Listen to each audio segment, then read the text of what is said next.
আসসালামু আলাইকুম এভরিওয়ান, সবাইকে শুভ সকাল। এখন সকাল 6টা বাজে। ঘুম থেকে উঠেই তাড়াহুড়ো করে চলে এসেছি। অনেক দিন ধরে ভাবছিলাম লাল শাপলার কিছু ভিডিওগ্রাফি করব ড্রোন ভিডিওর মাধ্যমে।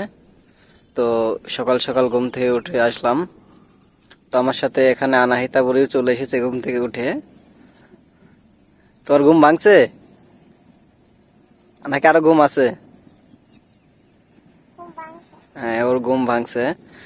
তো আমরা কিছু লাল শাপলার ড্রোন ভিডিও নেব এবং সেই সাথে একটু দূরে দেখতে পাচ্ছেন শালবন, ভালুকার যে ময়মনসিংহ ভালুকার যে বন একটু দূরেই আছে। বনেরও কিছু ফুটেজ আমরা নেব ড্রোনের মাধ্যমে। তো চলুন দেখা যাক। তো বন্ধুরা, আমরা অলরেডি ড্রোনটা সেট আপ করে নিয়েছি। আসলে ভিডিওটা দেখাতে পারি নাই কারণ ভিডিও করার মতো কেউ নেই। তো আমি নিজে নিজে এটা সেট আপ করেছি। তো সামনেই যে শাপলাগুলো দেখতে পাচ্ছেন এটার ফটোগ্রাফি করব এবং সেই সাথে গ্রামের মাঝখানে একটা পুকুর আছে, ওইখান থেকে কিছু ফুটেজ নেব। আর তারপরে আমরা শালবনগুলোও একটু ঘুরে দেখব।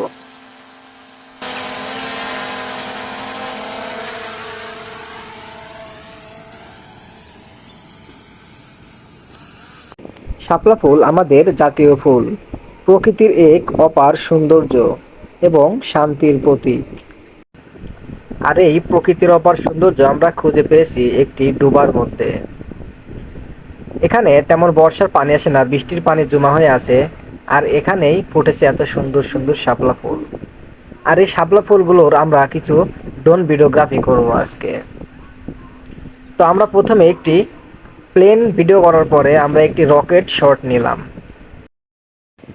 এরপরে আমরা ড্রোনের সার্কেল মোডটি অন করে একটি সার্কেল শট নিলাম। এই ডোবার ঠিক পাশেই রয়েছে ময়মনসিংহ ভালুকার কিছু বন। বনের অনেকাংশ এখন বিলীন হয়ে গেছে, তবে এখনও কিছু অংশটা আছে। বনের চারপাশে গড়ে উঠেছে কলকারখানা। ঠিক এই কলকারখানার পাশেও টিকে আছে এক টুকরো বন। সে বনের কিছু চিত্র দেখতে পাচ্ছেন। এই বনে কিন্তু এখনও কিছু বানর, মেছো বিড়াল, শিয়াল এবং কিছু বন্য পাখি, এছাড়াও কিছু বন্য প্রাণী দেখা যায় সচরাচরই। ময়মনসিংহ জেলার আশেপাশে থাকলে অবশ্যই এই বনে আপনারা ঘুরতে আসবেন। বনের এই প্রাকৃতিক সৌন্দর্য দেখলে আপনার কিছুটা হলে মনটা ফ্রেশ হবে।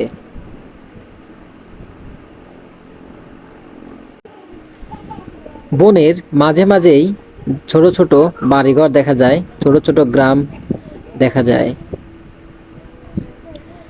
এবং বনের মাঝেই কিছু কিছু জায়গায় অনেক কৃষকেরা ধান চাষ করে থাকেন।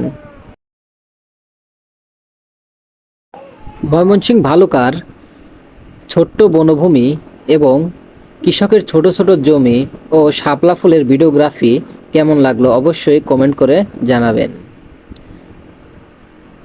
আমি হালকা মেঘ দেখে ড্রোনটা আমি মেঘের উপরে দিতে চাচ্ছিলাম, মেঘের ফুটেজ নিতে চাচ্ছিলাম যেন ড্রোনটা মেঘের উপরে পাঠিয়ে দিতে পারি।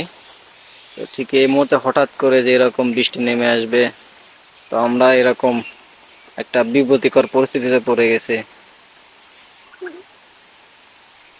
আমরা একটা গাছের নিচে আশ্রয় নিছি। তো আমরা বৃষ্টিতে ভিজেই চলে যাব, সকাল সকাল আমরা বৃষ্টিতে আজকে ভিজে যাব। তো সবাইকে অনেক ধন্যবাদ ভিডিওগুলো দেখার জন্য।